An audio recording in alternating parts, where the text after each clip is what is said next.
plantureux. Et mes copains à l'école, ils ne savaient pas ce que ça voulait dire plantureux.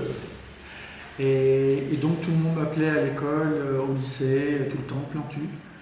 Alors, et puis après, quand j'ai fait mes premiers dessins, même avant le journal Le Monde, en fait, quand j'ai signé mes premiers dessins, je me suis dit, tiens, Plantu, ça sonne bien, voilà. Et puis, comme M. Jourdain, qui ne savait pas qu'il faisait des vers ou de la prose, et ben, moi, j'ai pas su dès le départ que ce nom, j'allais l'utiliser tous les jours et que je rentrais finalement sans le savoir dans un métier qui s'appelle dessinateur de presse, voilà, à faire des dessins tous les jours sur des sujets, sur la politique nationale, la politique internationale, voilà, des sujets qui énervent, des sujets qui dérangent, voilà. Quand j'ai fait ce dessin-là en Égypte, voilà, ça a été des petits problèmes. Voilà. Je me suis rendu compte qu'il fallait assumer son boulot de dessinateur, assumer ses opinions. Et finalement, j'étais dans une famille où mes parents n'étaient pas forcément... Ils avaient des idées sur tout, mais par contre, entre avoir des idées sur tout et le dire en public, c'était pas pareil, mes parents étaient très réservés. Et souvent, je donnais du coup de coude comme ça à mes parents, je disais, mais dis-le, si tu le penses, dis-le. Et oh non.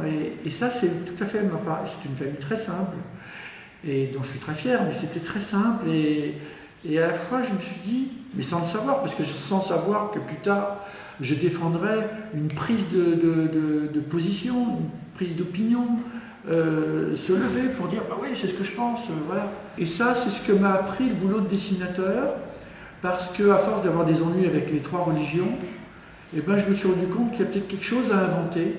Et c'est pour ça qu'on a créé une association avec Kofi Annan. Cette association qui s'appelle Cartooning for Peace, Dessin pour la paix.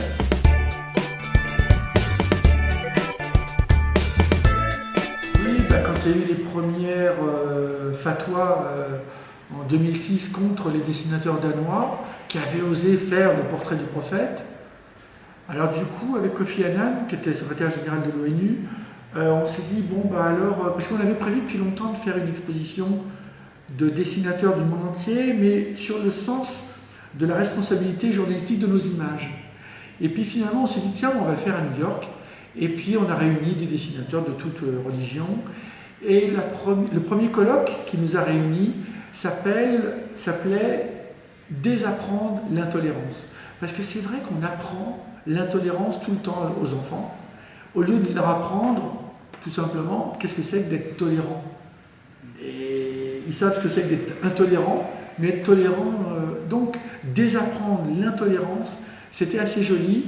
Et puis finalement, moi qui pensais faire une réunion comme ça, internationale de dessinateurs de presse à New York, et puis je pensais aller me reposer, en fait, il y a eu beaucoup de coups de téléphone, beaucoup de qui m'ont dit « Ah oui, mais ce serait bien que vous le fassiez à Bruxelles, à Genève, en Nouvelle-Zélande, aux États-Unis, à Bogota, au Japon. » Et donc, à chaque fois, je disais « Bah oui, mais... » Et donc, finalement, il y a 3 personnes, 3 permanentes, dont une est venue avec moi, et elle s'appelle Alice Tout le Monde, et finalement, on essaye de coordonner un petit peu toutes ces demandes qui nous viennent du monde entier pour essayer de voir comment, à un moment où par exemple les hommes politiques ne sont pas capables de dire un discours clair qui fasse une pédagogie sur ce qui se passe dans la planète, eh bien nous les dessinateurs on arrive à dire des choses que n'arrivent pas à dire les autres. Et puis même les journalistes quand ils écrivent des papiers, des fois ils font gaffe, les dessinateurs ils mettent les pieds dans le plat.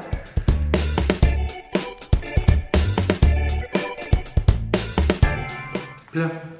Bah, d'autant plus que j'ai eu un prix là, il n'y a pas longtemps à Bergen, drôlement, vraiment beau en plus. En plus j'ai la chance, je voyage et j'ai visité le petit village de Bergen, vraiment bien, c'est magnifique. Et donc j'ai rencontré des dessinateurs, mais je suis déjà en contact.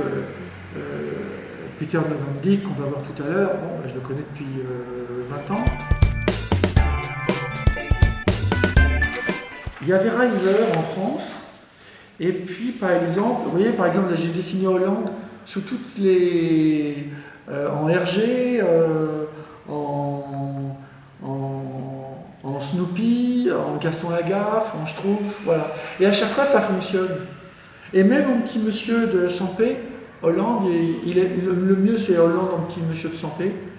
Et donc tout ça, c'est tous les dessinateurs que j'admire et qui m'ont beaucoup inspiré. Je travaillais au Galeries Lafayette, je vendais des meubles. Et puis tous les jours, je déposais un dessin au journal. Et puis après, il y a eu un dessin imprimé en 1972. Et puis c'était sur la guerre du Vietnam. Et puis quand j'ai vu mon premier dessin imprimé, puis après il y a eu un deuxième, un troisième. Ensuite j'ai reçu un chèque. Et je dis, ils sont fous, j'ai fait des dessins, ils me donnent un chèque. Alors que j'avais presque envie de les payer moi, vous voyez. Et puis finalement, ça y est, j'ai compris que quelques mois après, que c'était un métier. Je faisais un métier, c'était incroyable.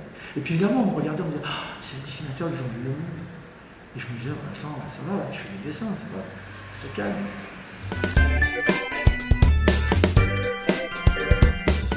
Vous voyez par exemple, ça c'est pas un dessin de moi, mais c'est un dessin que j'aime beaucoup. C'est un dessinateur cubain. J'aimerais être capable de faire des dessins silencieux. Et lui, il fait que des dessins silencieux. Et c'est drôle parce que en plus, il travaille à La Havane, à Cuba, et il est psychanalyste. C'est incroyable parce qu'il écoute tout le temps, il parle pas, il écoute. Et quand il a un moment, il fait des dessins.